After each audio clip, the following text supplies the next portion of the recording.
Thanks very much. Good afternoon, everyone. And I'm Helen Hall, Chief Executive of the Policing Authority. And I'd like to welcome you all to our event today, where we're going to discuss what does effective community policing look like. I'd rather we were in a community centre down in Mayfield, and we are focusing on Mayfield and The Glen in Cork. We have already been listening to communities across the country, and we'd hope to replicate this sort of an event in person. But it is just one part of our listening and outreach that we've been doing. And during September, we are putting a particular focus on community policing. Even tomorrow, we have a committee meeting where we'll be talking to senior Garda representatives about community policing, and it's on the agenda for the meeting next week in public.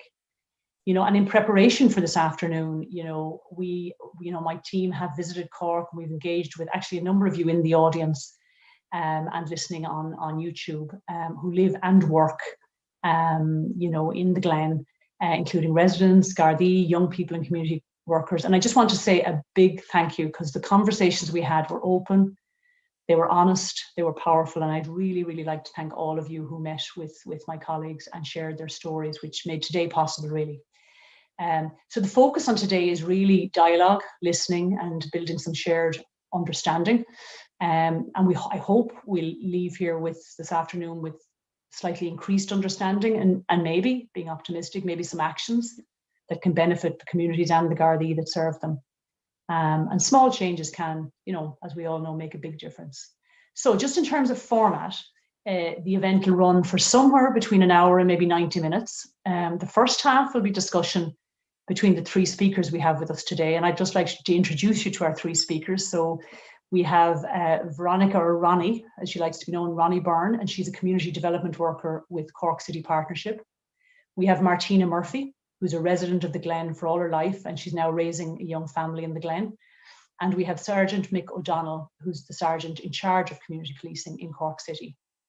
As I mentioned, the invited audience won't be visible for the first half of the event while the small panel is having a discussion, but at about 3 or maybe 3:05, we'll take what we're calling a short technical break, and we'll raise the curtain on the audience to allow for the people in the audience to join in the conversation. And then, look, we'll see where the conversation takes us. So thanks to everyone for being here. So welcome, Ronnie, Mick and Martina. And as I said to you when we were prepping this is intended for me not to talk too much, and it should be a conversation between the three of you. Hoping to replicate some of the vibe as if we were in a community centre. So while I have some questions, just please do treat this as a conversation between the three of you and feel free to speak. So to kick off, can I ask you, Martina, could you just give us a flavour of what it's like to live in the Glen? Yeah, of course. Well, I suppose I'm speaking on behalf of myself and on behalf of a lot of people that live in the Glen. I suppose one of our main concerns is the rising of antisocial behaviour. It's become extreme, So, and the other issue we have is the amount of drug dealing and people taking drugs in the Glen, So, like, for example, there, like, as you know, like, I'm raising a young family, and I've a 14-year-old and a 2-year-old.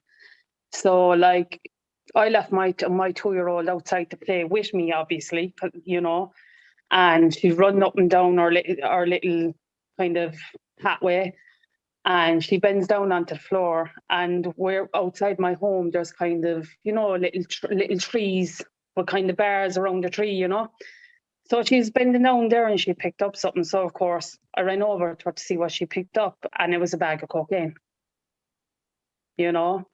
And obviously what I done with it is I took it off her and flushed it down the toilet, But it's like, my concern is, like, I can't leave her outside and play it. Like, the only place I have for her is a tiny little back garden, there's not only that, it's the amount of people, not even from the area, but because there's so many things happening around the Glen where people are dealing and using, like, there's other people coming in, getting it off people, and it's openly being done.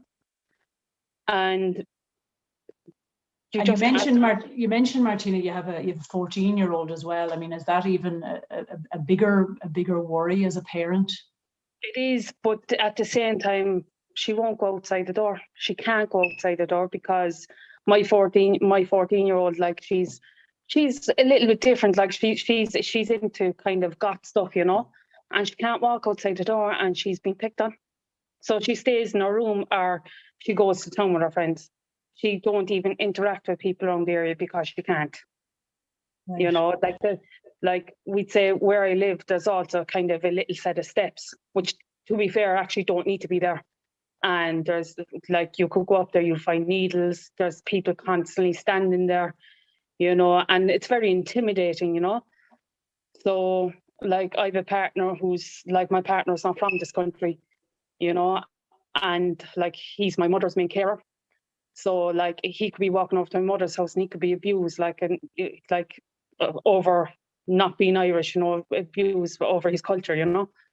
So, like, it's intimidating, you know. We're finding it hard to live here at the moment. And I used to love living here, you know. This is where I was born, this is where I was bred. I grew up with my generation, you know. So. And has it changed a lot then in recent years, or what do you see as, you know, the big change? Worse. Yeah. It's getting to a stage where you don't feel comfortable going outside the door. Like when I was growing up, we had, I don't know, do you remember the 088 Motorola phones, and that was it, you know, and I'm only 35, like, you know. Yeah. But like our situation was, we went out, we kicked the football, we played hurley, do you know what I mean? We'd fight with each other and then we'd make up 10 minutes later, do you know what I mean? There was no throwing stones at each other, there was no damaging people's cars, there was no drug abuse, you know. I mean, I suppose there was always drug abuse, but at the same time, it's not as bad as it's now. And that's the frightening part. Like, it's getting worse and worse and worse in this area. And I mean, like, and not just this area, I suppose, other areas. And what would help to make you feel safe from a community policing perspective? I suppose, first of all, is to reach out to people my age and younger and older as well. Like, I can tell you in the last couple of years that I live in here that I cannot tell you any name of a community guard or seen a community guard walk through the Glen. You know? For I could tell, like, what I explained when I was at the last meeting is that, like, I can tell you via social media what's going on in places like Watergrass Hill, Glenville, Fermoy, you know, because they have everything up in social media, be it burglaries, be it events happening, you know. But I can't tell you anything that's happening in the Glen. Okay. But I can, you know, so there's some things that might help, some easy things that might help there, you know. I'm just gonna, yeah, go on. Another thing is, like, I know it's hard because they get damaged, but like even a couple of cameras and rotating cameras in the area or something, you know, just to intimidate younger people to push on, you know. Yeah. So, you know, or even, like, I know it's hard, but even a bit of a more police presence, even if it's them just driving through, do you know what I mean? Like it's hard. I know it's hard, like, and the resources mightn't be there, but we need something, you know. Yeah. Thanks very much, Martin. I'll come back to you again now. Just Ronnie, just as an opening question, a similar question to you, really. You know, what's it like to work in the Glen? What are the positives or the challenges? You're muted, Ronnie. Apology. Not at all. I was working in the Glen when I started to work here. I suppose about 16 years ago. I came in as a volunteer. I don't live too far away. And the atmosphere that was here was wonderful. The people in the Glen were great. They had a great spirit. They wanted to give a good profile of the area, because the area had, even up to that point, did have what they called a reputation. But the people within the Glen themselves, I would say 98% of them were good, strong, hard-working families. And a lot of them still are. And like Martina has said, the way it has changed over the last few years. The challenges are, for us as community development, is trying getting people together, trying to get people involved. But a lot of people are afraid. They are intimidated to get involved. We say we have a community association, which we are rebuilding again. We're starting again with the community association. But even with that, they just feel this fear that if they say anything or there's a response to what they say, that there'll be a backlash. And there is a noticeable change in the atmosphere just around the Glen, that it feels unsafe. And for ourselves, even for myself, driving in and out, I've been noticing, I suppose, the last 12 months, the younger kids on bikes, wheeling up and down, and watching what they're doing. And you have an idea of what they're doing on the bikes. And these would be maybe 9, 10, 11. And that's a scary thing to watch. That has been frightening to watch. Again, getting the agencies together, united, we do have what we call the Glen Professional Network Group. And I suppose with COVID over the last 18 months to 2 years, it has fallen by the wayside because we couldn't meet and we couldn't organise activities because we couldn't have groups together or we couldn't have activities going. We'd like organise fun days. We had a couple of small barbecues in different parks and cleanups, all those kind of things that we need to start with again. Again, like Martina said, an awful lot of people don't know their community guard. There was a time when the community guards were so visible, everybody knew them. Everybody knew them. And again, back to resources to the guards, we know they're not there. But we do know a few years ago, at a community safety forum meetings that were on, that the super did say that they had been promised a number of Gardaí to come in to Cork, and that there was 4 of them, I think, were going to be community guards. I can't remember now directly, but I think about 4 of them. But they didn't show up because there was trouble somewhere else up the country. So anybody who came out of Templemore went up there. They were sent up there. So therefore, the community guards that have been lost, if they're on sick leave or if they're out for any reason, there doesn't seem to be a replacement. So that visibility of the guards on the beat, I would think, is a big, big thing for the people in the Glen. You know, even if they could have someone come up at the schools, start really young, like they say, the early interventions, like start them in the primary schools, maybe once or twice a week when the kids are coming out of school. Hello, how are you? Chat with the parents. I'm your community guard. I'll be here. Excuse me, but that would be the biggest thing. And listening to the people then when they're coming to us with their stories of things that are happening, and we're trying to tell the guards. And sometimes a lot of them will say when they ring the guards, if they do ring the guards, the response. They're saying there is no response. And that is, it does affect them. They're kind of saying, well, why would we bother ringing if we're not getting any response from them? Okay, Mick, I might let you come in there, because one of the questions, I suppose, the opening questions I had for you was just what are the challenges and the demands on community policing, and you know, maybe you might reflect some of the, you know, some of the issues that you know, that Ronnie and Martina just outlined there, that they're I suppose their experience of in the Glen in particular. Good afternoon, everyone. Helen Hall and Ronnie and Martina. I take all your points on board. I suppose the most important thing for us as an organisation, as a community sergeant in the city, is people keeping safe. Ultimately, that's our goal. I suppose traditionally in Cork City, we have a great tradition of being part of the community and working with the community. I myself was a community guard for 9 years in Blackpool and Farnery, which is just down the road from the Glen. And from there, I went into, I got promoted and went on to work on the units for a couple of years in the south side and gone back into the role now as community sergeant. I suppose to answer some of the questions, we're part of a framework. We're a pilot in Cork City, and I suppose we've never been stronger when it comes to community policing, in that we have 3 sergeants, we have an inspector, and we've 37 community guards actively working across the city. So the breakdown of that would be 1 sergeant in the north side, who's Sergeant John Dwyer, and we've 13 community guards. So they're all based in different areas. There's a community guard in the Glen, and broken up across the north side community engagement area. And then across the city, we've another 1 and 13 in the south side of the city, and then 1 and 9 in the city centre area. I suppose their role is to get in amongst the community and get to know the community, visit the schools. As Ronnie mentioned there, they have a great tradition of calling to the primary schools and carrying out their presentations and talks.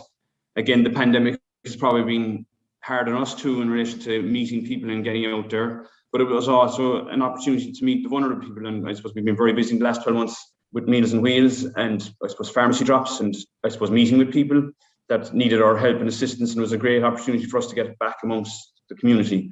But there is, as I said, there is a strong tradition over the years in the Glen of having strong community guards.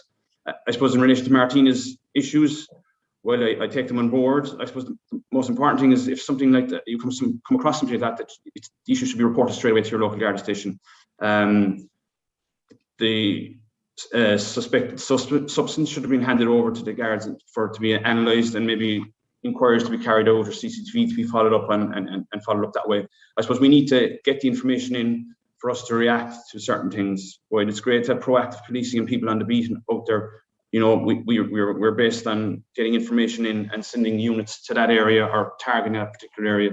If there's issues with antisocial behaviour, we have weekly tasking sheets. Can I just ask you there for a moment, Mick, just to intervene? You were talking there about the reporting piece, but how would one overcome the challenge of what Ronnie talked about, which is the fear factor and the worry or the concern about reprisals if you're reporting something? How does one do that in a way that doesn't mean that everyone's going to know, well, Martina had the guards around? You know what I mean? Like that sort of safety piece for her or her family, because we've heard that in other communities across the country, that fear piece within the community of reporting and the potential for reprisal. Is there a safe way for that to happen? Absolutely. I mean, we have a confidential line, and we have the local guard station that they can ring and give their information, and they can call to a guard station and report the issue. They can make an appointment for someone to call in plain clothes. They can meet in a different location. We hold various clinics around the city at different times with various agencies. We work closely with a lot of agencies in the Glen. We have an excellent relationship with the agencies in the Glen over the years, and we can use the community centre. We'll do anything to support the community and make it as easy as possible for people to report things. But the most important thing for people is that they report them to us. There should be no fear factor, no intimidation. We treat it confidentially, and we take it from there. There's no pressure on anyone. We're there to make the community safer, a better place to live in. It mightn't necessarily end up in a prosecution, but it might just solve the problem for that individual or the person living within the community. If we don't know about it, we can't fix it. And I mean, I'm a strong believer of people making a phone call or reporting to someone they may trust within a community area, like the community guard, for example. Everyone should know their community guard. And I know the community guards in the north side, as I once was for a number of years, they're a great team up there, and they back each other up. And if there's a problem in an area, they work together to solve that problem. So, I mean, they might not necessarily see them all the time. I was just going to say that the idea of that confidential helpline sounds very good, that somebody could do it from the privacy of their own home, maybe get without drawing attention to themselves. That's a potentially safe piece. I don't know, Veronica, you mentioned the concept of that fear, intimidation that you're hearing. Does what Mick is suggesting, is that something that could be solvable, or is there more? Can be solvable, but a question I would have for Mick is something that I've heard, that the confidential line. I mean, we will always encourage people to go to the Garda confidential line. But one or two people and a couple of people have come back and said to us, yeah, they've used it, but they've gotten a phone call back from the confidential line. So a question would be, how confidential actually is it, Mick? That's a question we've been asked, that they have. Everything that comes into the confidential line, Ronnie, is treated confidentially. They may have to get back to that person to follow up on more information, but again, it's all treated confidentially. That phone number isn't shared with anyone outside the organisation. It may be passed on to someone that may be able to pass on some help and assistance. And what I'm talking about, there's always an email to the local community district, which is sent in by email and can be disseminated out to the relevant community guard or to maybe someone in the detective unit, or whatever the particular issue is. there's so many modes of communication now, you know, different forms of media. The person doesn't have to leave their own house and they can stay, you know, they don't have to give their details. We act on all information we get. But again, I can't reiterate enough how important it is that we get the information, because that's the first step in solving issues and problems for people. But the confidential line is constantly, you know, it's constantly monitored, and somebody may have looked for feedback or someone to make contact back to them, you know.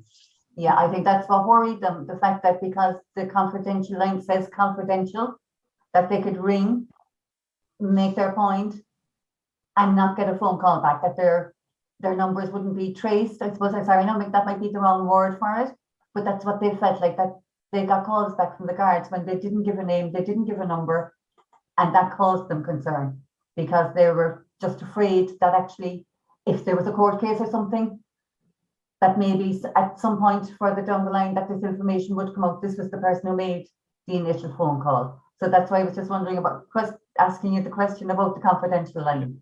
Yeah. And Martina, is there any reaction to the sort of suggestions that no, I suppose we don't know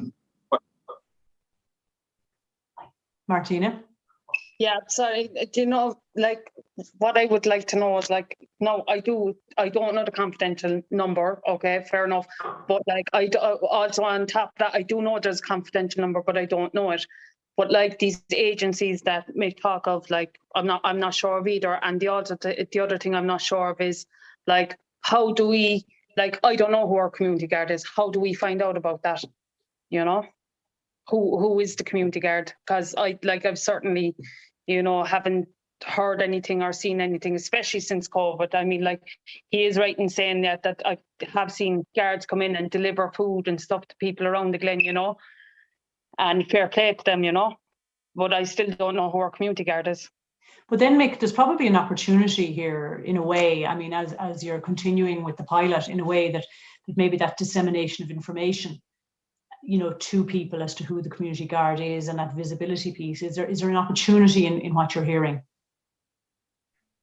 Absolutely, Helen. But what I'm saying is that any of the local agencies and local resource centre in the Glen, St. Brendan's daycare centre, the schools, they would all know who the community guard is there. And I think, you know, maybe Ronnie might back me up there and say that, you know, the community guard is well known in the area and has been actively involved there for a number of years as well. And if somebody needed to find out who the community guard was, either Ronnie or someone in the school or in the daycare centre or in the GAP project, you know, would point Martina, for example, in this case, in the right direction. But again, I suppose a simple way of finding out is give the local guard station a ring, and they'll tell you who the community guard is for the local areas within the area, like within the north side community engagement area.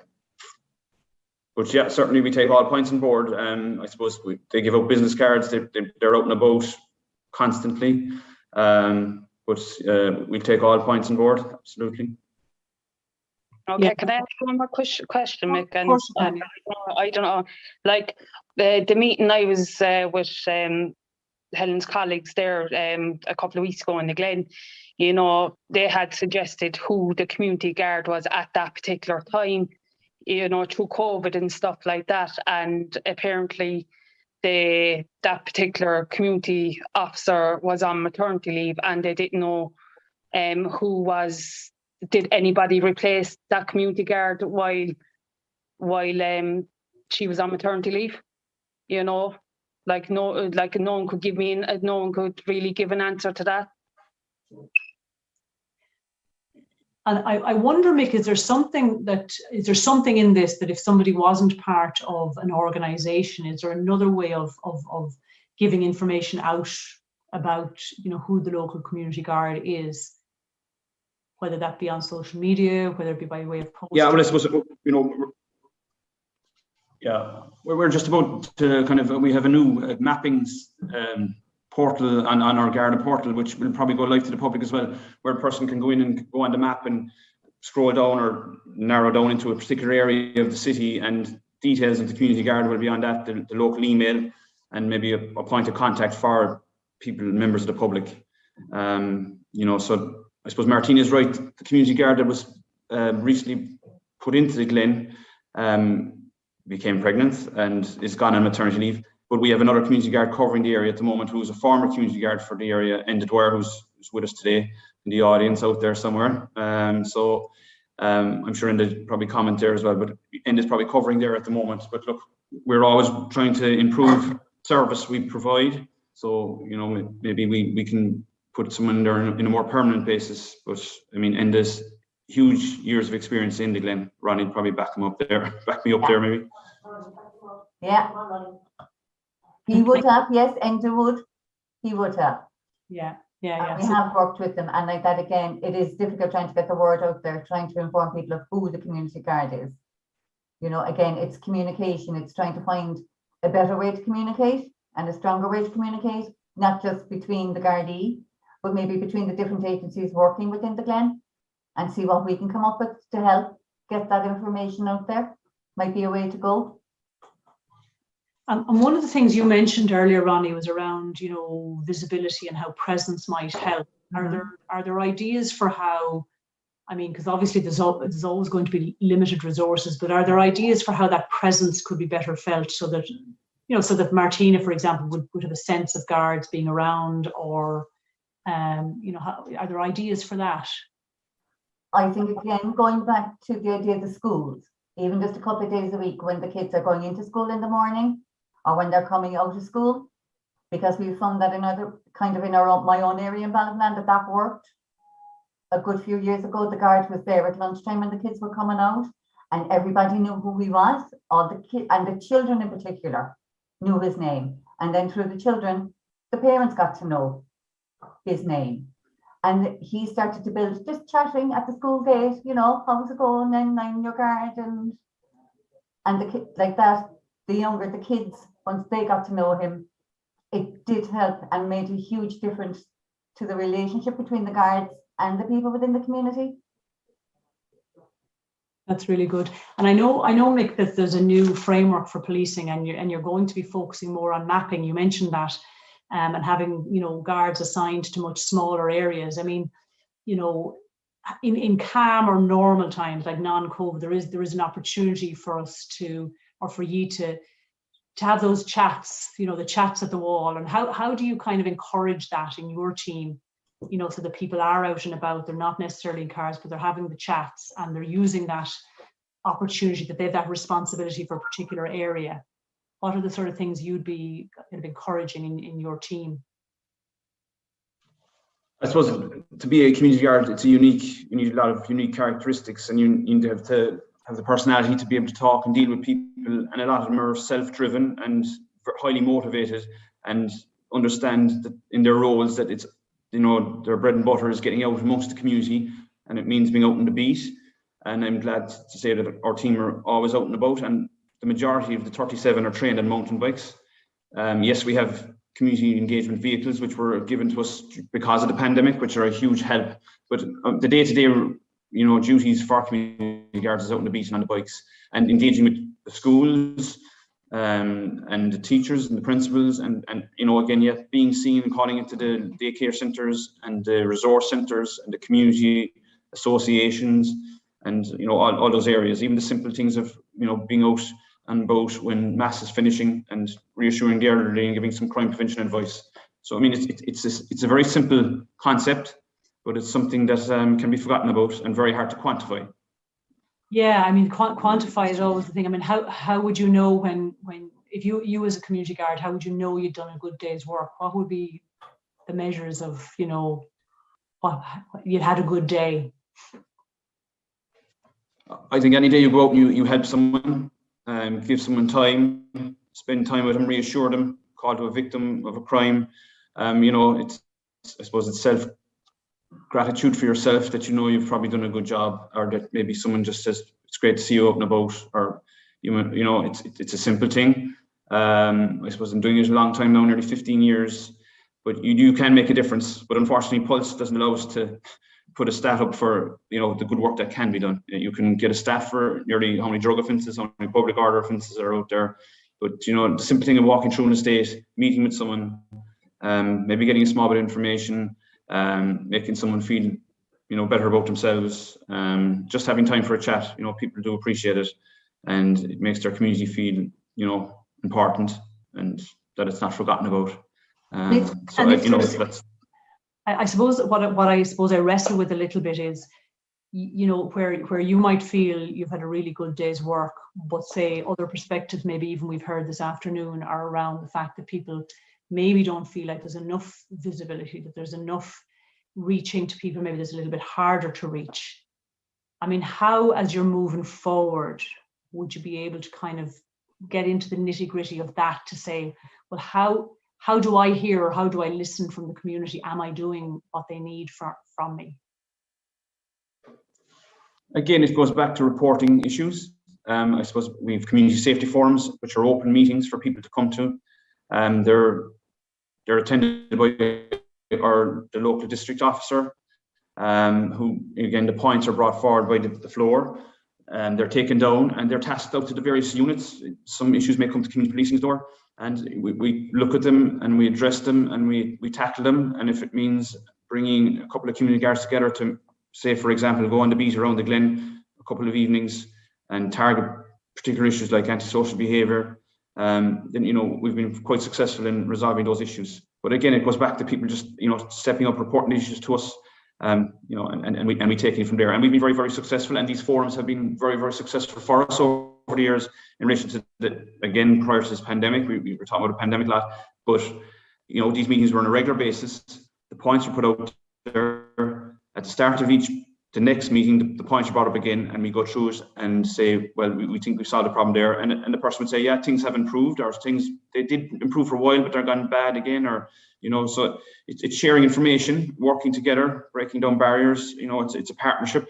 We work closely with Cork City Council and all the other agencies, and we share information, and we're kind of all in this together.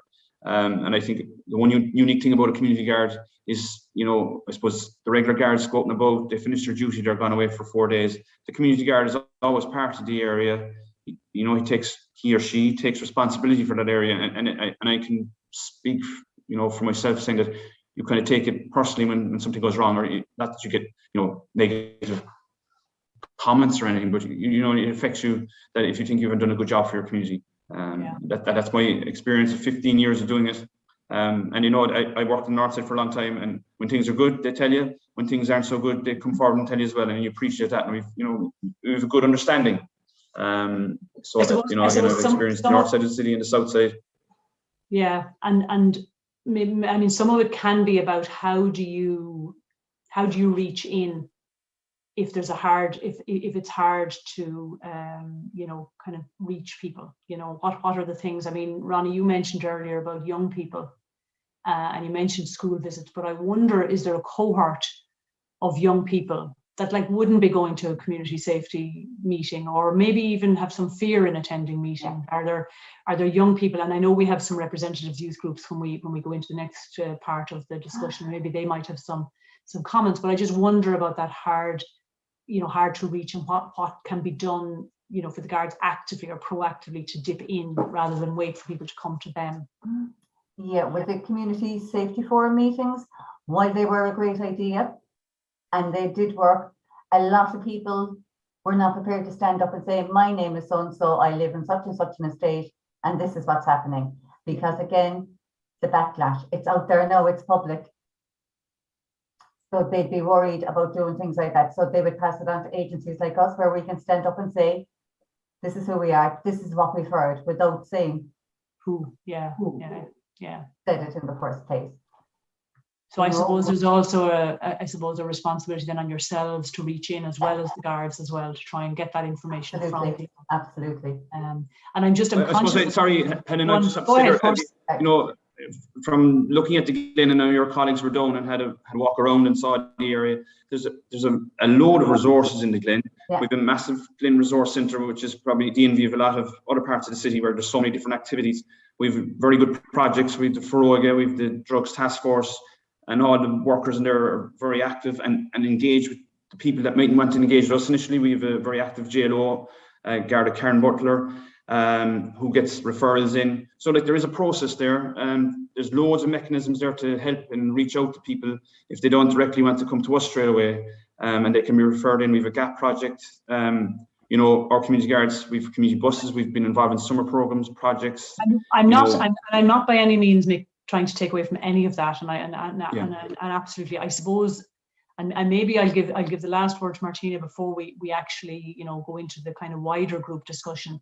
It's just some of the things that I heard from Martina at the beginning, and a little bit from Ronnie as well, is that people may not be feeling safe in their community.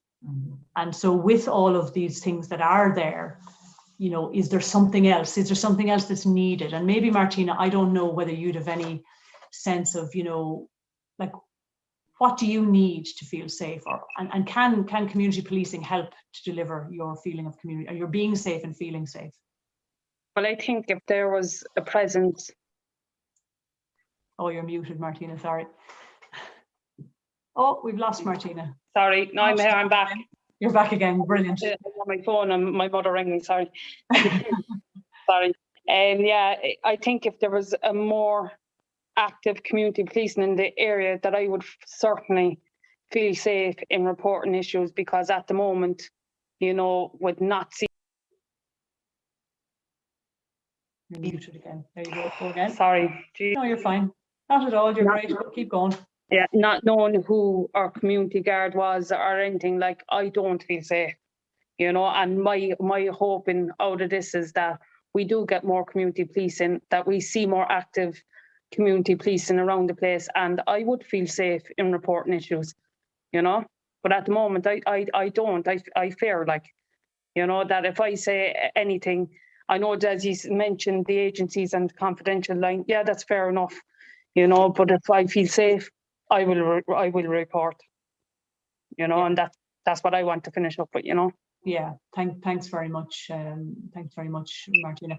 I think what we'll do. Sorry, Rhonda, did you want to say something? Yeah, just something to add. Like, it's not about bashing the guards. No, not a bit. Yeah, and another part of it would be maybe the council, because it's mainly, the Glen would be mainly a Cork City Council area, and there's supposed to be enforcement from the council to the guards to kind of evict those people who are known to be misbehaving. Let's put it that way.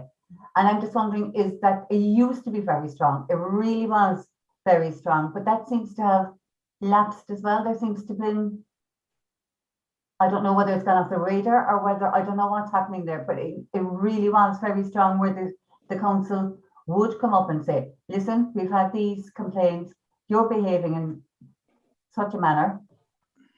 No, if you're going to continue it, you're out. And the Gardaí would back up, and that was great. People felt safe with that. I suppose that's it. You know, are the Gardaí still working like that with the council? Is that still in place? Is it as strong as it was? Absolutely, Ronnie. We would work closely with the housing officers in Cork City Council, and you know, we would share information in relation to certain things, and you know, we would have to, you know, the housing officer, we would work closely with them in relation to who would come into areas and make sure that, you know, they weren't going to be a problem in relation to antisocial behaviour or make problems worse for the residents there. So there is a very strong bond and strong relationship still there, you know. And I suppose maybe from my point of view to finish, and I wasn't going to bring stats into it, but I mean, over the last number of months, you know, antisocial behaviour in the Glen has dramatically decreased. I mean, from what I've been getting, you know, from the community, is that things are quiet. We have an active drugs unit now as well, a district drugs unit, who are there to take the information and work on those kind of things. You know, over the summer, we had a lot of support from our management in relation to overtime, and we had public guard units on every weekend, and part of their remit was to cover the north side of the city as well, and you know, that would have included the Glen. But you know, we're after coming through a summer where people were locked up for a long time, and in fairness to the young people, they have played their part. And I have to say, from my experience, you know, we're in a good place. But every point that was made, we've taken on board, and we try and improve situations. We certainly get the community guard to give you a shout, Martina, and maybe get the sergeant as well for the north side to link in as well. But look, you know, thanks there's a lot very of work much to be done, but we're willing.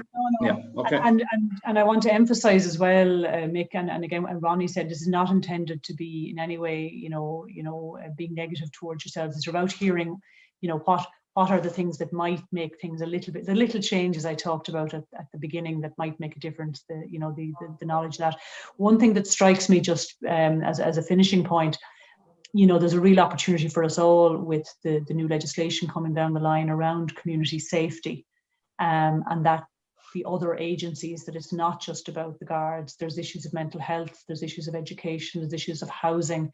And so that cross-agency piece, that one would be optimistic that could make a real difference to lives, But look, the conversation is not finishing. We're just going to pause now for a moment. As I mentioned to you all, the first part was just Ronnie, Mick and Martina, and thank you very much to the three of you for being so great this afternoon. We're just going to take a very short technical break, and it's really just to allow the curtain to be lifted, technically speaking, on the audience who are out there. So we have I think we've about 25 people who are in our audience, who I think Dean now and Tom are going to bring into the main room. Now we will be live streaming the whole time, and there'll be a recording. So I will just say to people, just by way of housekeeping, it's a live event. I'll just repeat the fact of, not using names and not using personal information, and just keep your mics on mute, the people who are joining us, if you're not speaking. And I will keep my eye out as well for hands up and all of that sort of stuff. Can you as well just check, all the four of us have our proper names up. If everybody who's coming into the room now could just check that they have their names on the Zoom are correctly done. It'll allow us to see who's here and to invite you in and introduce. So Tom, Dean, I'm going to leave it to you now to bring the other people in, and we'll just pause for a moment ourselves.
Great, welcome back everyone, and thanks for we've lifted the curtain on the wider audience now, and we can see lots of you there. So thanks again for bearing with us. And I was just saying to the three colleagues that we were having the chat, the time flew. The conversation felt like it had only just begun, and I looked at the clock and it was already 3:10. So I suspect that the rest of the conversation will go. So just to kick things off, I suppose, does anybody want to start off and just, if there's anybody who'd like to sort of put up their hand and say, is there anything that's resonated with them in terms of what they've heard so far? So if you put your physical hand up, I'll call on you. I'm just keeping an eye. Any of you have your videos on? And if I'm not seeing a hand, I actually have a question. I'm not seeing anybody, so I have a question for you, Dermot, if you don't mind. We spoke a little bit about young people in the first part of it, and I suppose two aspects. One being the difficulty of reaching in and reaching out to people who may not be part of organized groups. I suppose as somebody who works with young people, are there particular things that would resonate with you on that, or are there things that could change or improve the community policing response? Most of it would resonate with me because I live close by the area as well, and I go down to the Glen Park, and I know the sort of the fear, and that sort of thing, and whether the fear is real or imagined, it's real if you're affected by it. I think one of the things that just struck with me, and some of the other youth workers can come in as well, is just a lot of the kids that we deal with often feel quite excluded.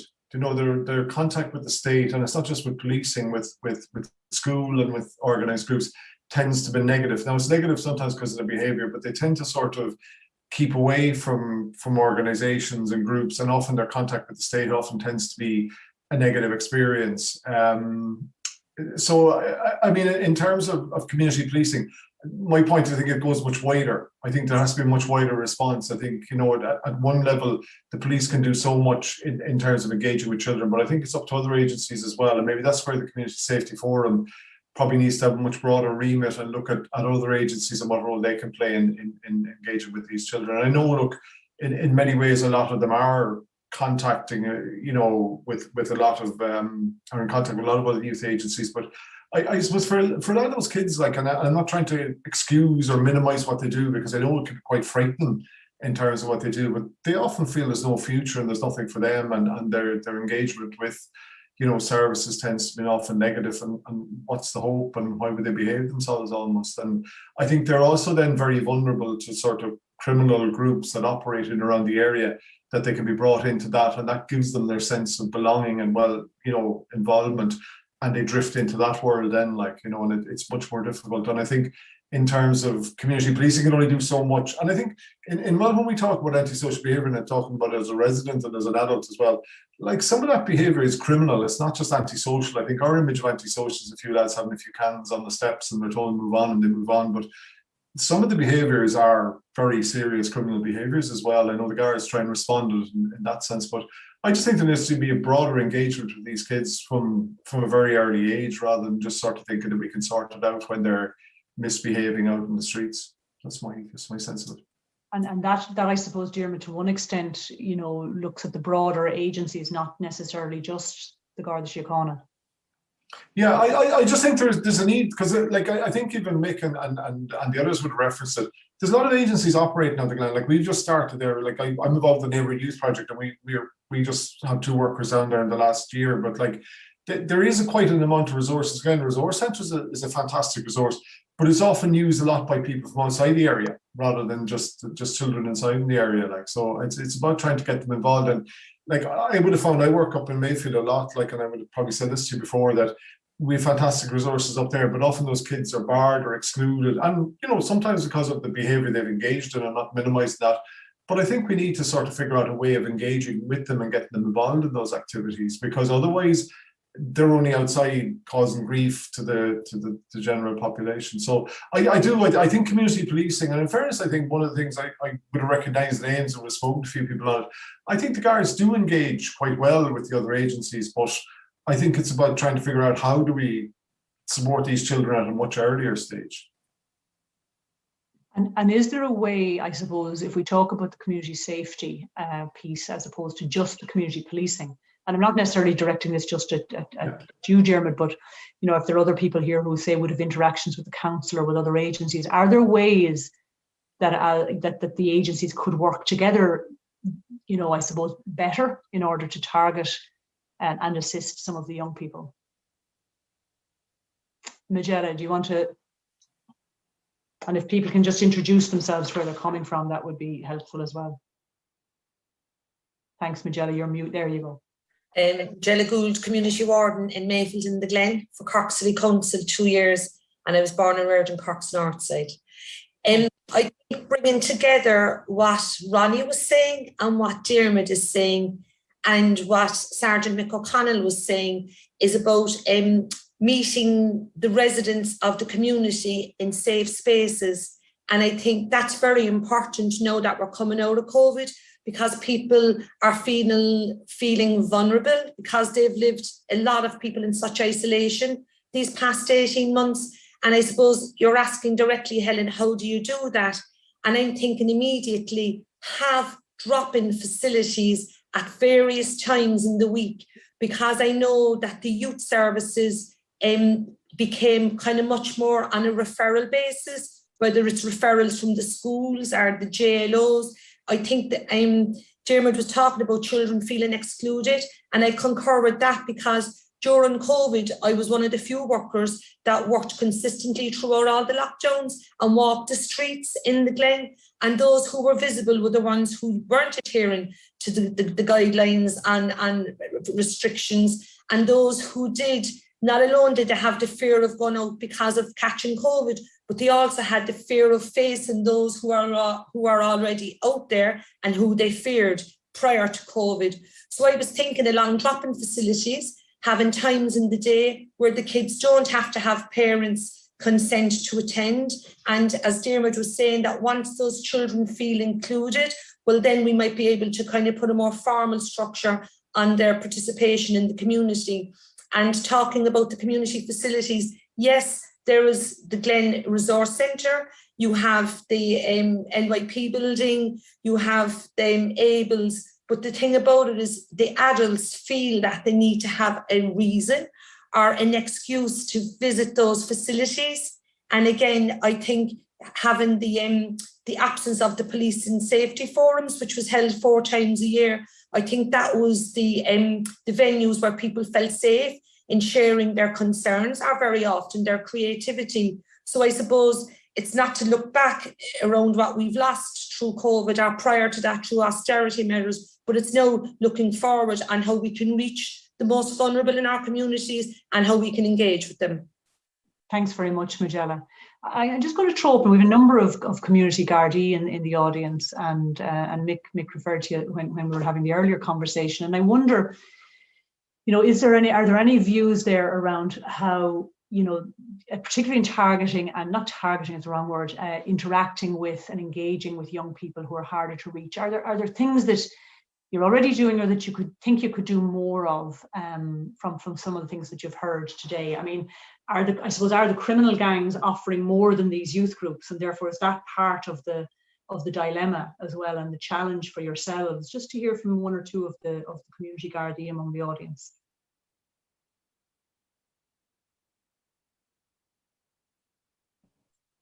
Great. Is that Helen or Alison? It's Alison. Alison, thanks very much. Helen's here with me as well. Yeah, I recognise what some of the other contributors have been saying, and it is a real difficulty to actually speak to, let's say, more marginalised youth or who've been involved in criminality, because if they're seen talking to us, that's not good, so it's very difficult to have focused contact with them, and to kind of navigate how to get those links going, I suppose, yeah, it's difficult because like that they won't attend organised occasions, going to people's houses. It's problematic. The only contact you have with them is if you have a summons, or they've been involved in an incident, or you need to speak to their parents to try and you know, get some handle on their behaviour if it's problematic, that kind of stuff. So it's kind of difficult for us to come in a neutral role where there's no where they would feel happy to be talking to us, I suppose, are comfortable talking to us. You know, I suppose part of the uniform too, you know, we have a dual function.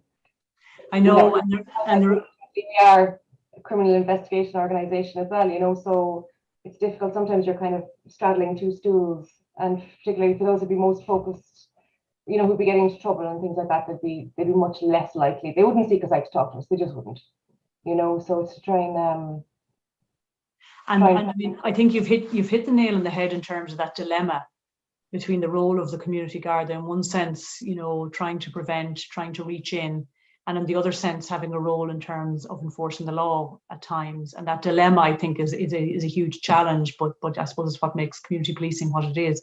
I wonder, you know, Helen, whether and I don't, or any of the other guards, I mean, is there a lot of work going on between, say, the youth workers, say, for example? Because one of the conversations you heard Ronnie mentioning earlier, she was talking about the fact that sometimes organisations can act as a safer space for fielding information to the Gardaí or you know that type of thing. I mean, is there much interaction or work done with youth workers to try and do that reaching in a more neutral way, or is that a runner even? I don't know. Oh, definitely would be a possibility in an event where a youth worker would come up, maybe in one of the clients that they had in a group.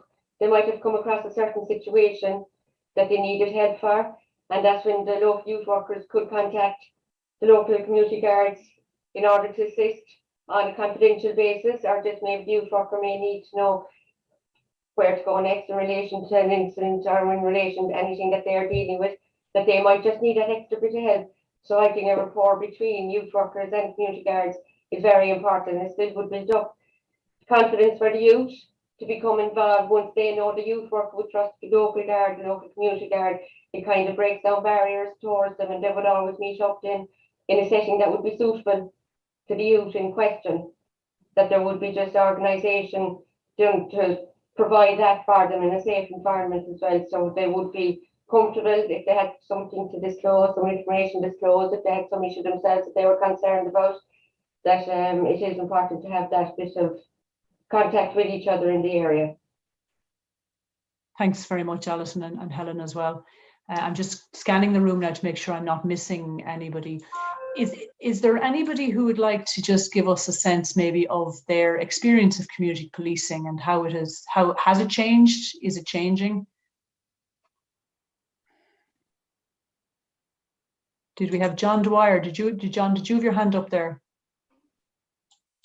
Good afternoon, Helen. How are you? Can you hear me? Great, I can hear you perfectly, John. Thanks very much. Good afternoon, Helen. Yeah, just to pick up on a point that Alison made there about, I suppose, youths. Some of them don't want to be seen to approach us in public.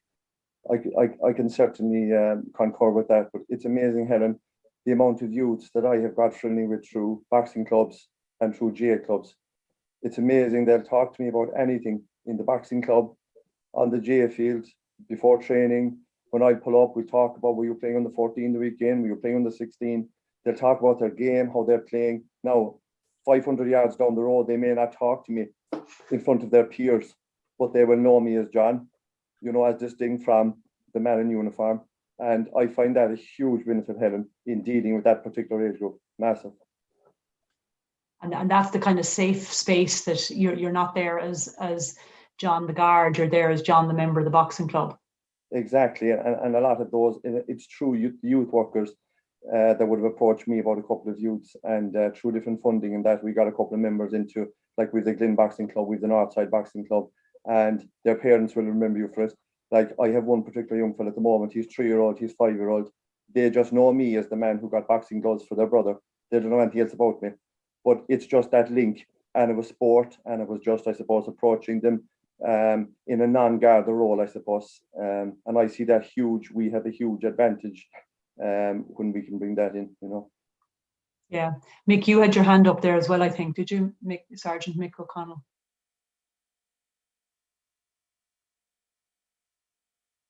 Yeah, and I concur completely there with John. I suppose it all comes down to a bit of patience as well, and breaking down the barriers with them and getting out with them and sticking with them. And then I think you've achieved something when they actually call you Mick, and it's not Garda Mick or it's the community guard, it's Mick. And you're going fishing with them. I suppose my experience again is from various projects in the north side, going with the justice projects and going fishing down to Phoenix, spending 2.5 hours on a bus with these individuals and finding out what makes them tick and what are the issues they have. And we've had a lot of success stories out of those projects as well. But as John says, it's getting out there and getting involved in their interests and saying you're a human too. You're not just a uniform. We ran various events over the years in the Northside Garda Camogie Blitzes for age groups from 12 to 14, and football competitions and soccer and getting local businesses to support us and a simple thing as a medal. And the young person at 12, there's no bad kid at 12, but yet their older brother might be involved in certain things, but you're building up a bond with the family, and you do defer people away from a life of antisocial behaviour or crime. And I think you've achieved something when they know you as John says, as John, and not just Sergeant John or Mick or that. And I think that's a unique setting. Thanks very much. Point in community policing, I suppose we can give people time. Yeah.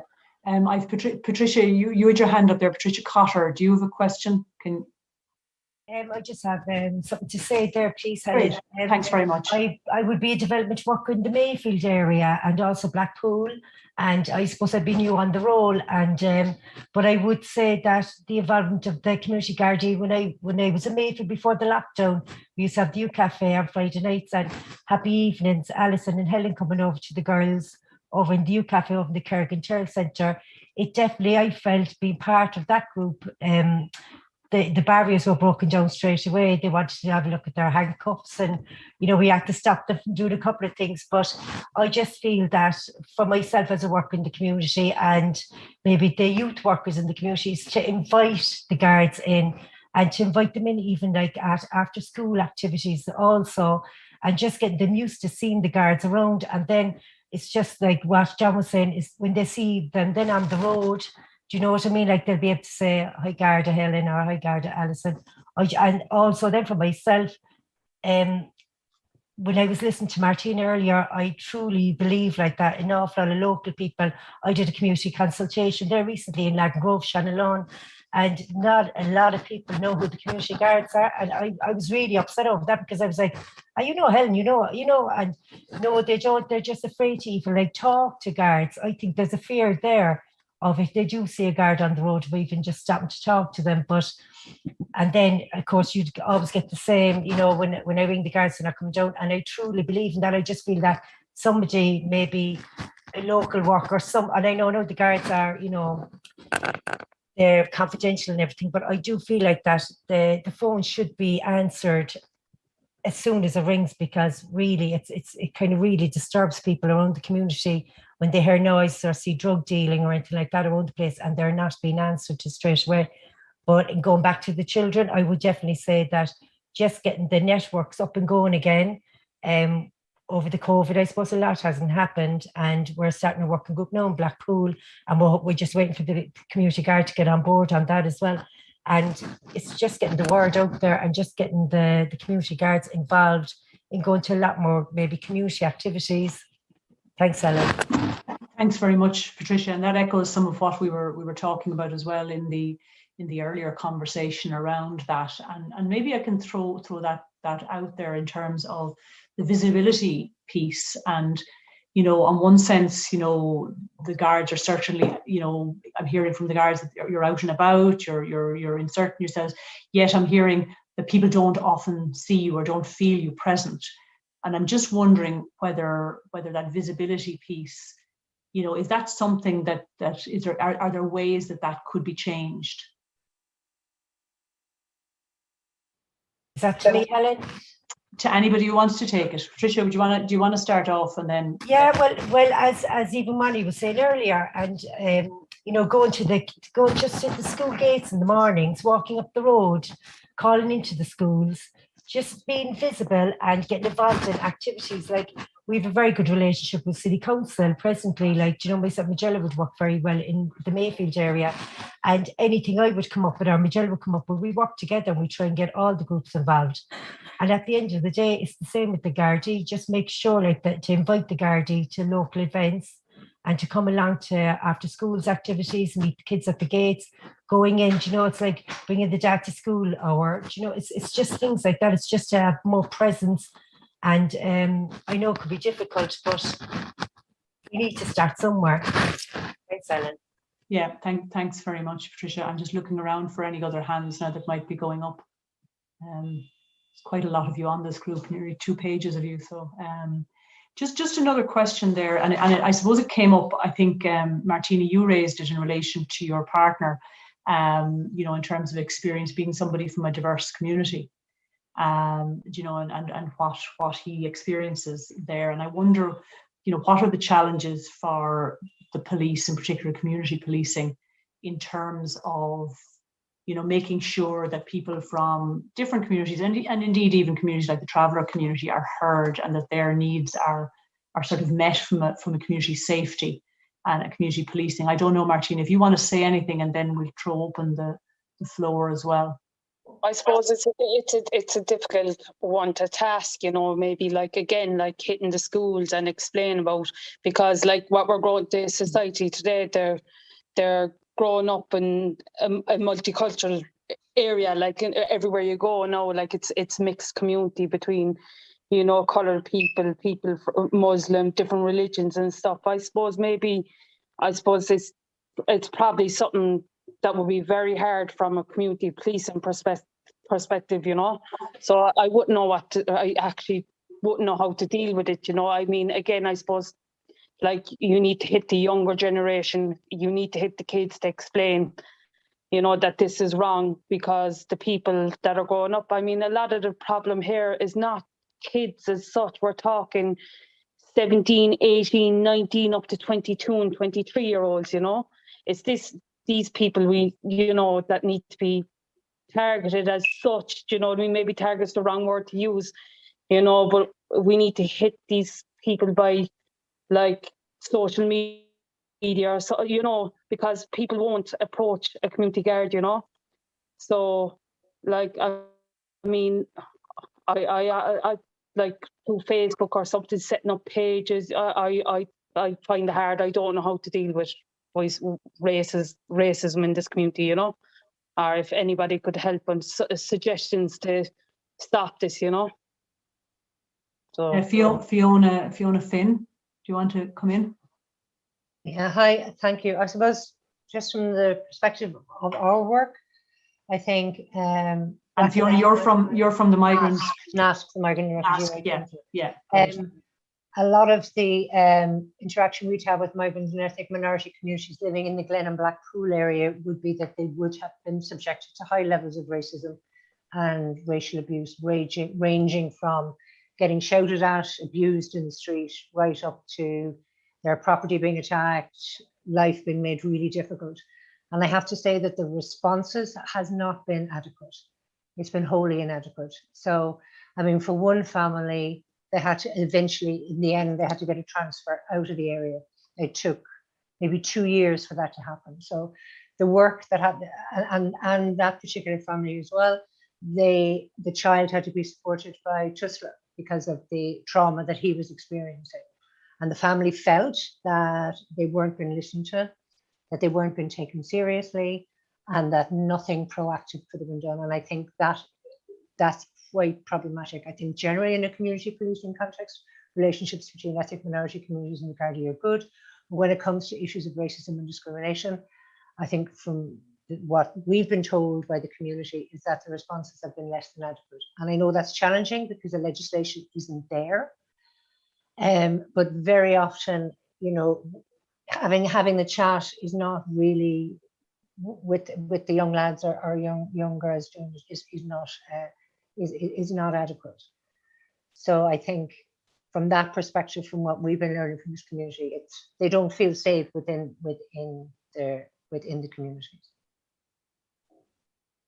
And are there particular challenges maybe from the Gardaí among the group, the community Gardaí, or things that you think, I suppose, could improve that situation? Is it about taking action? Is it about, talking to people? What could be the response, I suppose, in the absence of legislation?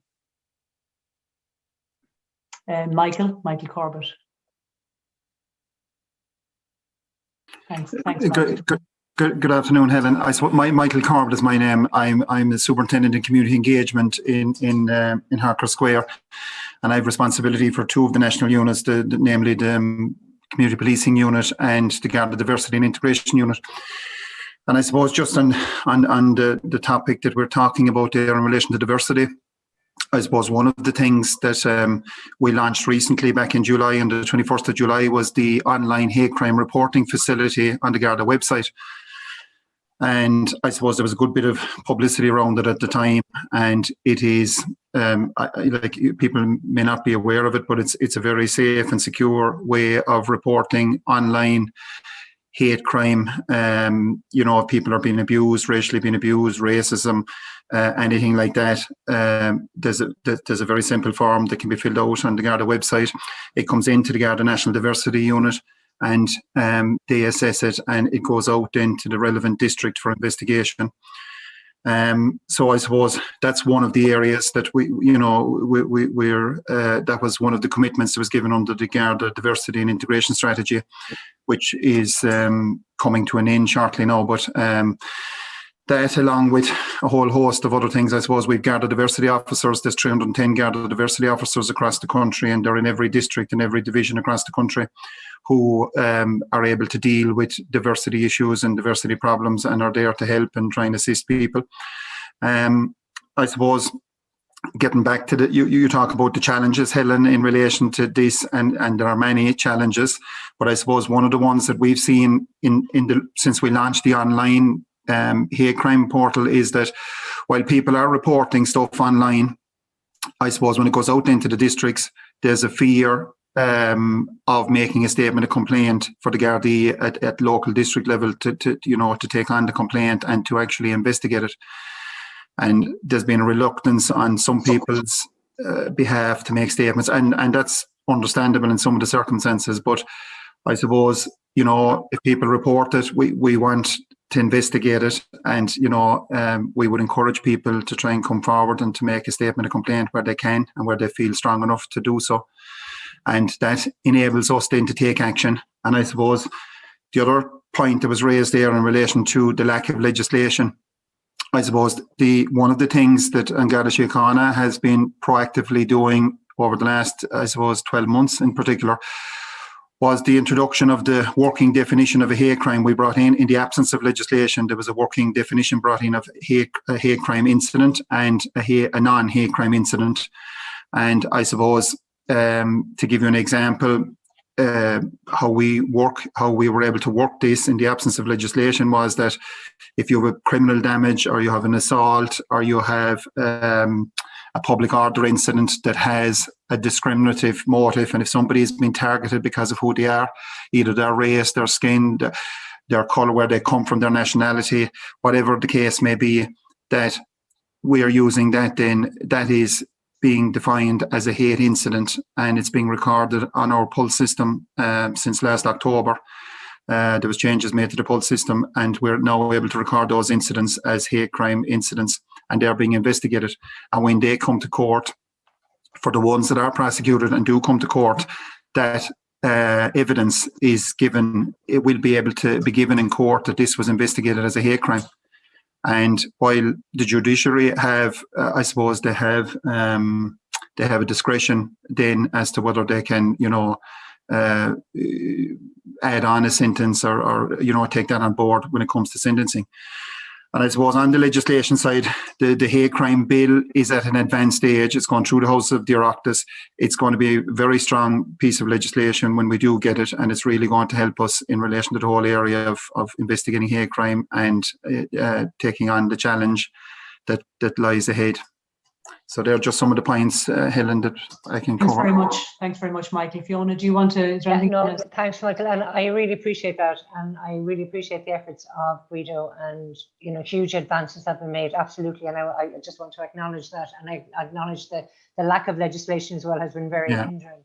But I think what's also kind of needed as well is, I don't know whether it's training or whatever, but it's the understanding that, like, someone who's been targeted because of their race or their religion, the kind of deep harm and hurt that causes. So it's basically saying to someone like, you don't belong in this community, you're not one of us. So it kind of goes beyond blackguarding, do you know what I mean? And it's just, and how to deal with that issue properly, and how to absolutely accept and acknowledge, because people often feel that they're being told, look, they're only young lads, they don't mean any harm. Well, they're causing harm, do you know what I mean? So it's around that kind of understanding of the kind of harm and damage that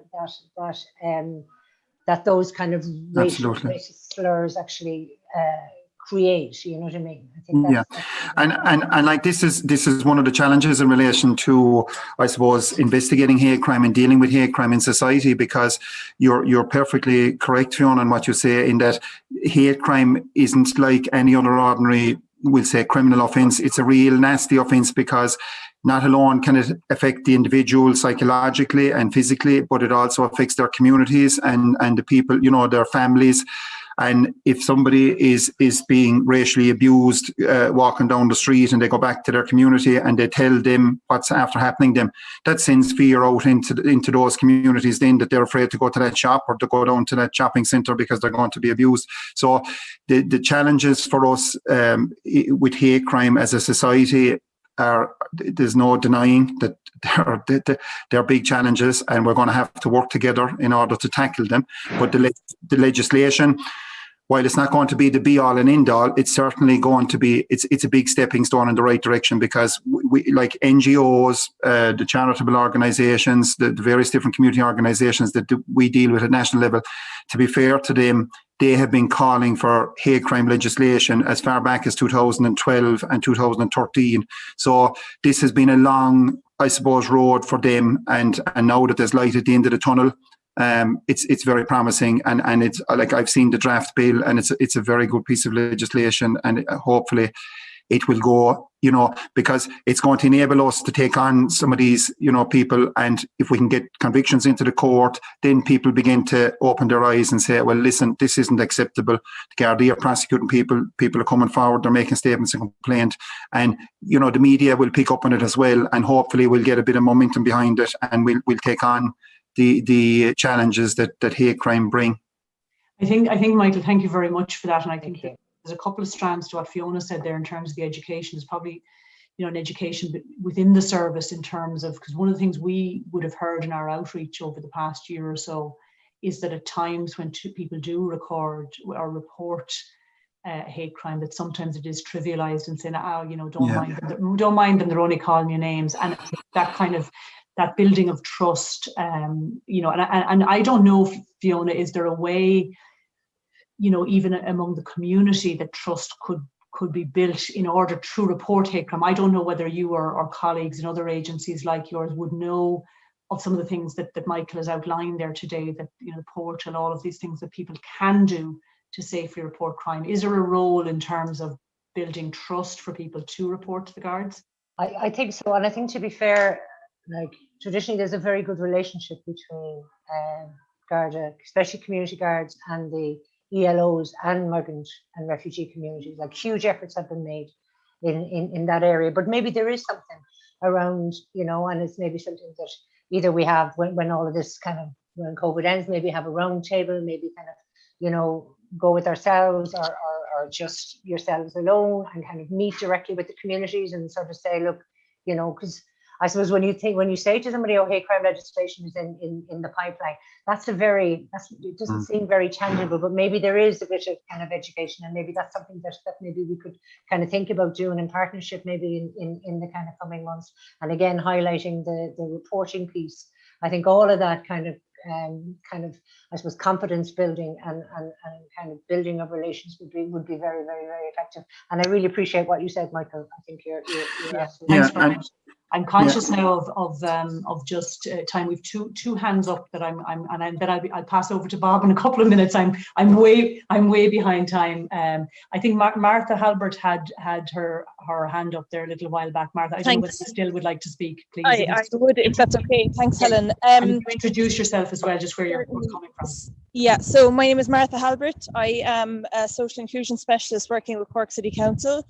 The rapid areas would be one of my areas of remit, albeit that I wouldn't typically work across the Glen area, but obviously would work with colleagues who do.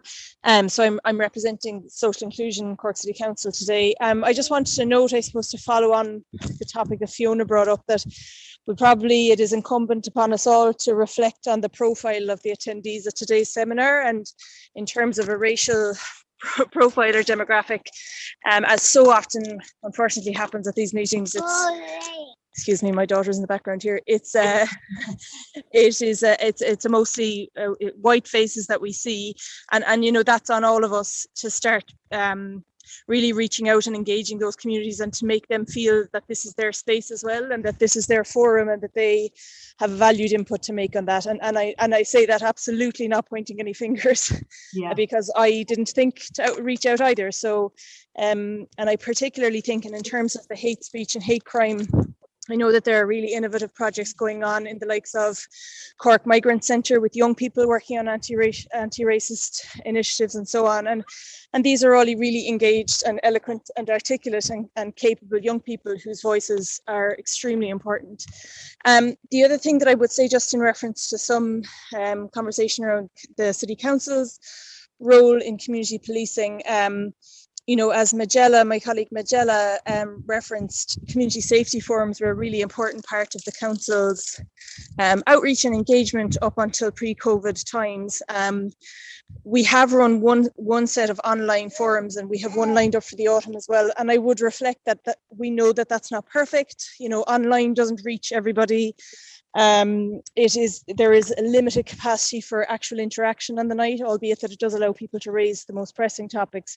But just to say that we are really committed to revisiting that model and holding on to what Magella referred to as that valuable engagement piece, where people feel that there's a safe space to bring up their ideas, their issues, their concerns, and so on. And I would really commend, our colleagues in An Garda Síochána for being fantastic collaborators on that project. So that was just from a City Council perspective, I suppose, and really appreciate, being drawn into this conversation today, because I think a lot of the topics and themes most certainly apply across the city, albeit that today's focus is on the Glen. So thanks very much. Thanks very much, Martha. And as I said at the beginning, I do hope that this is the first of many of these sort of conversations we have. Although I'm failing miserably on keeping to time, I must confess. I'll be sacked for the next one.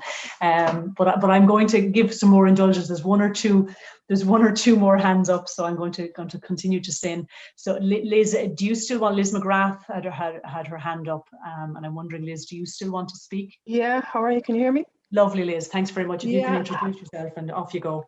Yeah, I'm Liz McGrath. I'm a traveller community development worker in the Traveller Visibility Group, based in Blackpool. And I suppose just in relation to traveller families in those areas as well, I suppose we would hear a lot how they face discrimination within, like, from the community up there, from certain services. Now, I'm not saying all services, but I suppose it has happened at some stage, and we will kind of hear about those incidents as well, And I suppose that would prevent a lot of traveller youths from engaging in any services or engaging with community services as well in the area. I suppose and I actually agree with Dermot as well, Dermot O'Driscoll, I suppose it all depends on the engagement as well, and how you engage with people as well, So I always think it's about how you approach the situation as well, and I think getting to know the families in the area, letting them know what your services are about and and how they can get involved. It kind of opens more doors for traveller families as well, for them to get more engaged in community services. And also just in relation to the community guards, I suppose there's a lack of trust, I suppose, and relationships from the travelling community and guards as well. And again, that's just about how, I suppose, when travellers see a guard approaching them, they always think it's something on bad terms and that they've done something wrong, you know. So again, it's about how you approach. And again, I think engaging with the families is a way to go forward, and putting yourself out there, introducing yourself. And again, as people mentioned on this earlier on, that goes across the board. It's just about letting people know who the community guard is, what their role is, and just to kind of build a relationship with them, you know. So yeah, that's just kind of it for me. It's just about engaging with the travelling community in your area. And again, in relation to, like I've just there, Martina was saying that she don't know who the community guard is in the area, and I agree with her. I wouldn't know either. But again, I suppose maybe a lot of people is old school as well, you know, they're not on social media and stuff like that. But just putting that information in public places, in the doctor's surgery, in the community centres, just stick it up on the notice board, just to let people know who's who and contact number. It might help a lot of people as well to come forward to report incidents, you know. That's a really practical suggestion, Liz. Yeah, and thank you for that, because I think that came up in our earlier discussion as well.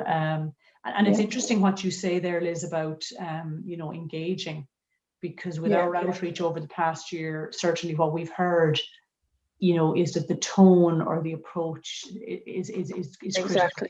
You know, it really, really is, and that can be a really positive start in terms of. I think so. Yeah. So thank you very, very much for that. And again, just to say, like, I agree with John as well. Like they don't see him as Garda John, they see him as John, you know, because he's there at the training, he's there at the soccer matches. That's the way to go forward, you know. Like I said, when any child, be it from the travelling community or any community, when they see someone in a uniform, they can be very intimidated from as well, you know. Yeah. So yeah, thanks very much. That's great.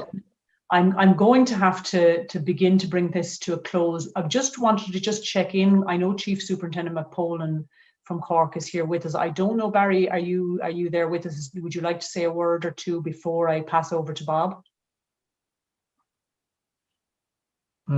Certainly indeed, Helen. Thank you very much indeed, and good afternoon, everybody. I'm delighted to be on board here with you this afternoon. I suppose the discussion has been most informative, really and truly, I suppose, and it just goes to show the complexities of modern policing today, you know, in an urban environment. And I suppose we're coming from the backdrop of 20 months of COVID lockdown, primarily, very, very, you know, huge restrictions on people's movements, etc., for obvious reasons. And all that went with it, and I suppose the accompanying, I suppose, difficulties in families and indeed individuals, their mental health, and you know, all of that has added, I suppose, to a certain amount of frustration. Now, I suppose that we're heading back towards some bit of normality. I suppose there are things there that the issues that have been raised here this afternoon that I think there's a huge amount of learning to be taken from it as we go back into some bit of normality. I know the Glen and the Mayfield area very well. I served in the north side of Cork City for 12 years. I served as a sergeant in Mallow Road, and I covered all of the Glen and that area. And there was a community guard actually before there was even an official designation for such out in the Mallow Road, and likewise in Blackpool, Watercourse Road. And I was involved in the I suppose the Glen Action project. I was on the committee there, going back nearly well nigh 30 years at this stage now. So, and I know an awful lot of the people that were involved in that at very early stages, and indeed all the other agency represented here today. I think that the local superintendent, Declan O'Sullivan, and his team in Mayfield Community Engagement Area North have done great work over the whole COVID period. And I suppose to a certain degree there was an amount of distraction where we were, I suppose, servicing the most vulnerable in our societies there. There was a very intensive effort working with our fellow agencies here, and glad to see that some of them are on board this evening. And now that we're getting back to some bit of normality, I suppose you're going to have, I suppose, a certain amount of glitches there with regards to coverage. I've listened to Martina with regards to not having sight of a community guard in the Glen area. etc. And I'm sure that local management will be taking that on board going forward here. And as to how we can actually improve our coverage, I suppose the level of visibility and communication with our communities, I suppose, strengthen our relationship there. I want to say that there's never been as many dedicated community Gardaí in Cork City. Over the past 2 years, we've worked very hard. We've diverted resources. We've one inspector, 3 sergeants, and 37 Gardaí across Cork City dedicated to community policing. And that they're a very flexible team, what have you, and operationally they're well adept at dealing with matters on the ground. I leave the management of that team to the local superintendent and the inspector and the sergeants. In that respect, I don't interfere in any way, but certainly I know that probably are lessons learned here. I think that going forward, Helen, that this particular forum is very, very informative. I think that is something that could be replicated throughout the country. And indeed, I suppose it brings us back to brass tacks. It's our linkages with the people are so important. Thank you very much. Thanks very much, Barry, and thanks for being with us as well this afternoon, listening and again, acknowledging the challenges and the learning. But I hope it's all received in a positive way, and it sounds from you that it certainly is being, and from all the comments of your colleagues. So thanks very much. So without further ado, Bob, can I ask you if you want to just speak for a few minutes just to close us down? Any reflections you might have on what you've heard and the afternoon's conversation? Thanks, Helen. Happy to do that. And I know that you'll give me a proverbial or a virtual kick under the table if I go on for too long. I've taken off my watch to make sure that I don't. This record can go on for a long time. First of all, I want to say thank you very much to everybody for being part of this, and in particular to Martina and Ronnie and Mick, who were part of the opening session and who set the tone and who raised a range of issues. And who were very open and frank. It's not an easy thing to do, to speak from one's own difficult experiences. And I think that has been really, really important. And to everybody else who spoke and to everybody who listened. And it's something that there's a difference between hearing and listening. We hear a lot, but we don't listen often enough. And we don't listen with sufficient attention often enough. And I don't mean that this is not about the Garda Síochána, it's about all of us, everybody. And sometimes when we're listening, we're waiting to butt in. And I think that the real need to listen to people's own life experiences can make the way we perform and the service we offer to people a great deal better by doing that listening. It's very difficult to live in somebody else's shoes. It's very difficult to know the inner experience that other people have. And for that reason, listening to people and taking away what they've said and reflecting on it is crucially important. For all of us, individuals and institutions and organizations, there's a difference between our intentions and our actions. We intend to do many things, and sometimes our actions don't align with that or don't map that. But the only thing that people see is our actions. They don't have a real sense of what our intentions are. And therefore, it's really important to be able to communicate effectively about what it is that we want to achieve, and particularly in the case of the Garda Síochána, a policing service. It is really crucially important to be able to communicate the level of understanding that I've no doubt exists among members of the Garda Síochána because of the work they do every day, everywhere. They do their work at all hours of the day or night so that we can sleep reasonably sound in our beds. And I think it would be really interesting to hear the Garda Síochána's view, community guards, others, and I'll come back to that point in a second, what they believe to be, what they see as being the big issues that confront communities, particularly socially disadvantaged, economically disadvantaged communities. Because that in turn then helps to shape the way in which responses are made and services are offered. To hear the experience of some guards, and people in the community who know them speak about their role simply as citizens, as people who live in a community, as neighbours, as people in clubs and so on, is really enriching, because none of us is a one-trick monkey. None of us simply lives in a one-dimensional way. We are all part of several interlocking engagements, and it is one of the richness of the policing service that we have in this country, without being in any way rose-tinted about it or exceptional about it. We live in a democracy with a police service which isn't an agent of repression or coercion, or which isn't the enemy. Doesn't mean that everybody enjoys their engagement with the policing service. It doesn't mean that everybody has a similar response to offer. But it is a crucially important dimension. And community policing is not just for community police officers, for community Gardaí. Every member of the Garda Síochána lives in a community.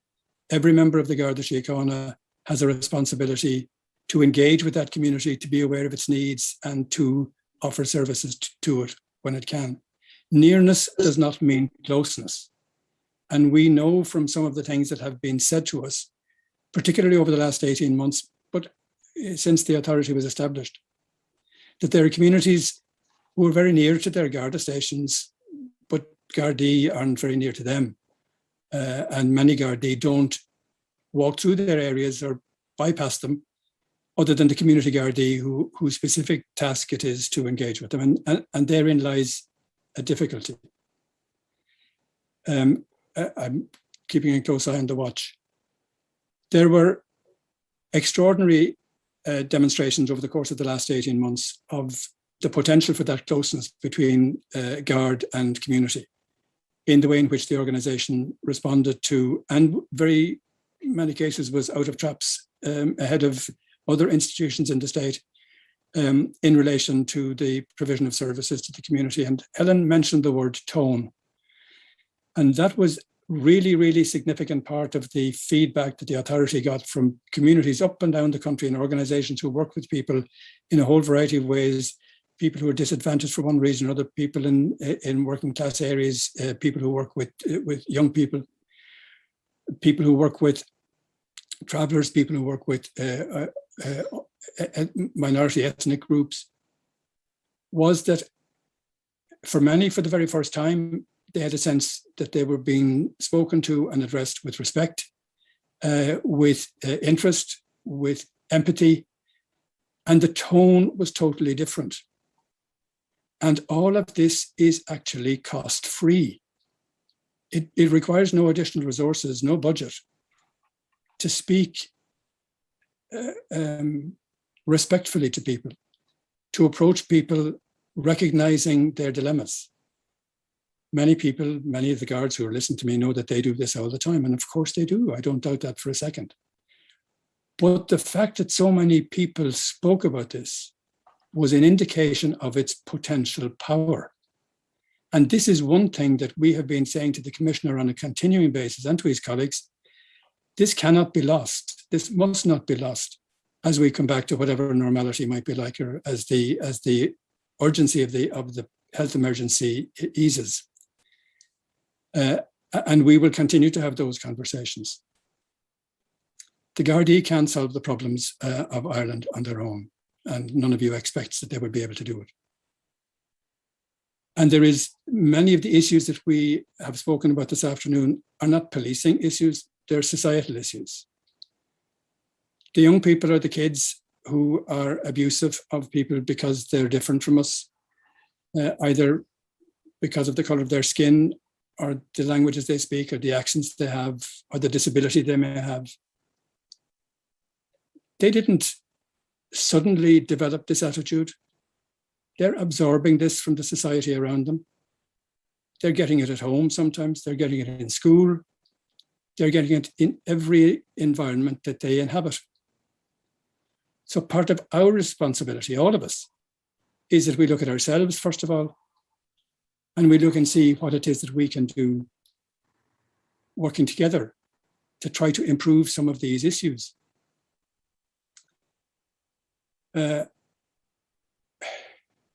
I think that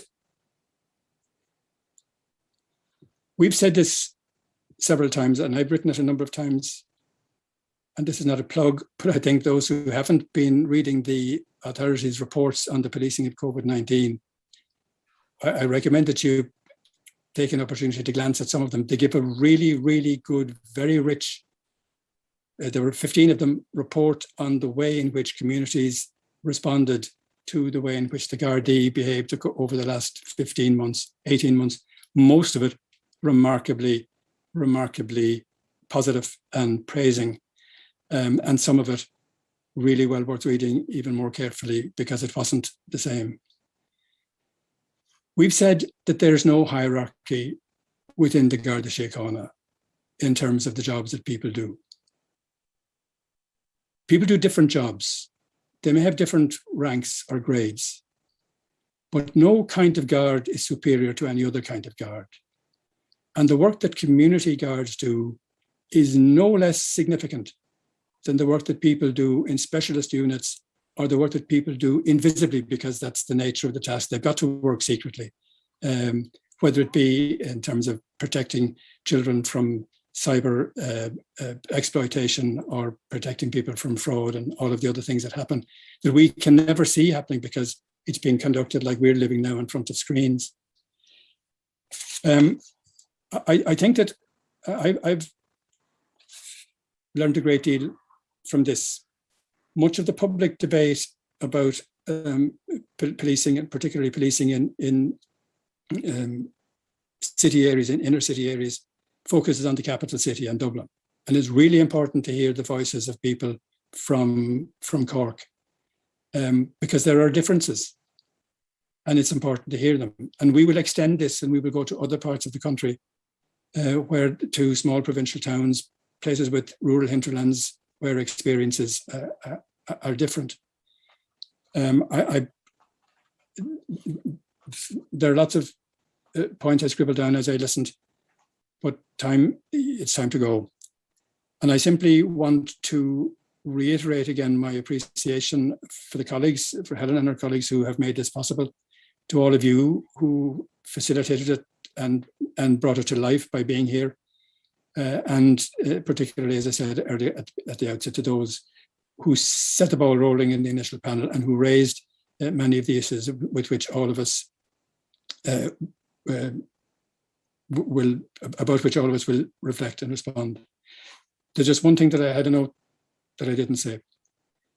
The issue of the changing nature of this society is one for all of us. And diversity tends to be looked at through a number of narrow lenses of gender, of race, of ethnicity. Each one of those is really, really significant. And we're all challenged by it. We rarely speak sufficiently about the need for diversity in terms of class. And we do live in a society that is divided by class, whether we like to acknowledge it or not. And there are dual challenges for the Garda Síochána. The first is to try to ensure that it is as representative of everybody as it can be. And I know how seriously the Garda Síochána takes that. And I know how challenging it is to realise it because of the complexity, not least, of employment legislation. But the other issue for the Gardaí is in the way in which different groups of people are policed and the way in which they perceive themselves to be policed. Because Diarmuid said at some stage earlier in the conversation, whether the fear is soundly grounded or not is less important than the fact that people can be afraid. And small things can make our life really rich and small things can make our lives really miserable. And it is in trying to identify the small things we can do to make people feel better, feel safer, feel more appreciated, and the small things we can cure or prevent to stop people feeling fear or misery or underappreciated. Everybody on this in this conversation wants to be part of improving the way in which everybody's life is experienced. And most of you give your lives to doing that, voluntarily or professionally. And I just want to thank you very much again. We will listen very carefully. We have listened very carefully, and this is invaluable to us in terms of our doing the job that we do. I'm sorry, Helen, that I've outdone you in overshooting, but there were some things I just felt I wanted to say as much to respect and appreciate everything that has been said already. So thank you very much indeed, everybody. Thanks very much, Bob. And look, thanks to everyone for your time this afternoon. And we look forward to continuing this conversation with you, but also with the Garda Síochána. So thanks, and we can close now.